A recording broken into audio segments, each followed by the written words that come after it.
Projet de construction d'une dalle en béton.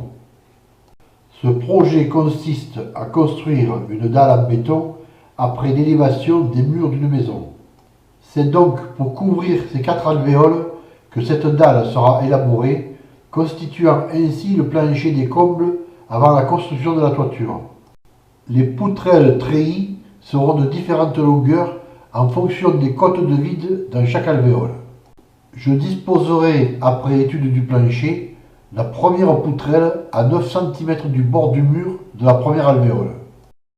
Je disposerai ensuite les autres poutrelles en tenant compte de l'intervalle correspondant au ourdi, c'est-à-dire 48,5 cm. Le dernier ourdi reposera ainsi d'environ 2 à 3 cm sur le mur opposé. Ces dispositions permettent ainsi de minimiser le nombre des poutrelles portant sur les linteaux. Ici 3, mais sans ces précautions, il y en aurait eu 4. Et 3 ici. Les poutrelles des autres alvéoles sont disposées de la même façon, assurant ainsi une continuité.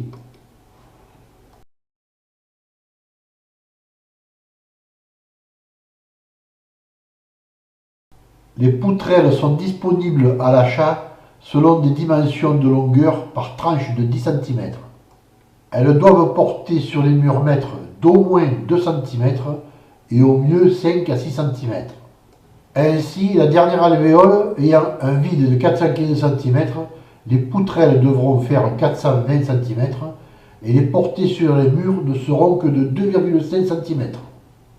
Alors que pour les autres alvéoles, les dimensions de vide permettront des portées de 5 cm.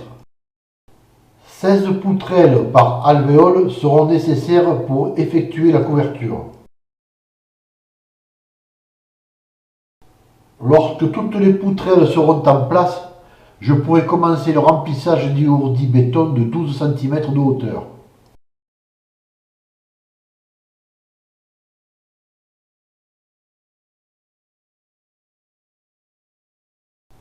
Comme prévu, les ourdis de la dernière travée reposent d'un peu plus de 3 cm.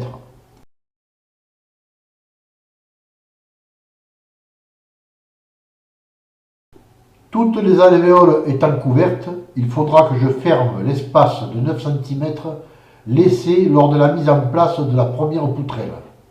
Pour cela, je disposerai sur chaque alvéole une poutrelle supplémentaire qui, avec ses 12 cm de largeur, conviendra parfaitement pour obstruer ce vide.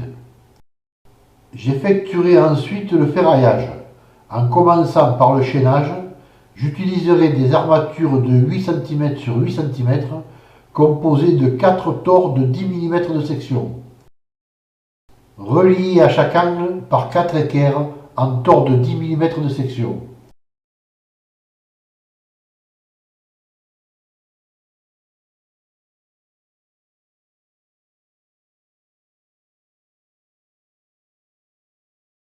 Je ferai de même aux intersections des armatures du chaînage des murs mètres et des murs de refend. Sur les murs de refend, les poutrelles seront en vis-à-vis. Je les relierai par des filants en tors de 10 mm de section et de 2 mètres de longueur. Je les centrerai et les attacherai au fer supérieur des poutrelles. Ensuite, je boucherai à la dernière alvéole l'espace de quelques centimètres après le dernier ourdi. Un madrier de 17 sur 7 cm et quelques étais feront l'affaire.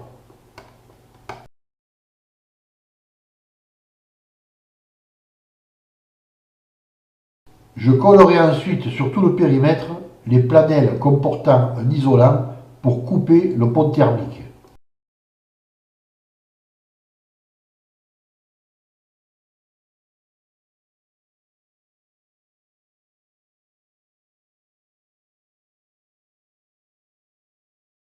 Puis, à chaque extrémité des poutrelles, que ce soit sur le périmètre ou sur les murs de refend, j'attacherai un chapeau en fer de 10 mm de section sur les fers supérieurs des poutrelles en prenant soin de crocheter la partie coudée dans le chaînage. Je ferai de même sur le chaînage perpendiculaire aux poutrelles en attachant un chapeau tous les 60 cm. Puis enfin, par-dessus tout cela, j'attacherai les panneaux de treillis soudés de 240 sur 420 cm ayant des mailles de 20 cm de côté et 6 mm de section.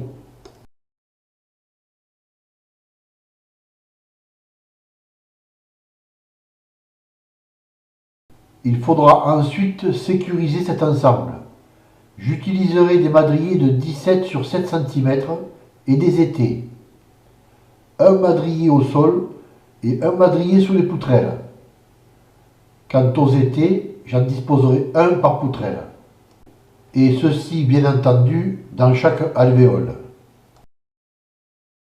Arrivé à ce stade, il ne restera plus qu'à commander le béton et la pompe et couler la dalle. Pour plus de détails, rendez-vous sur les blogs bâtir-sa-maison.net ou bâtir-sa-maison-overblog.com.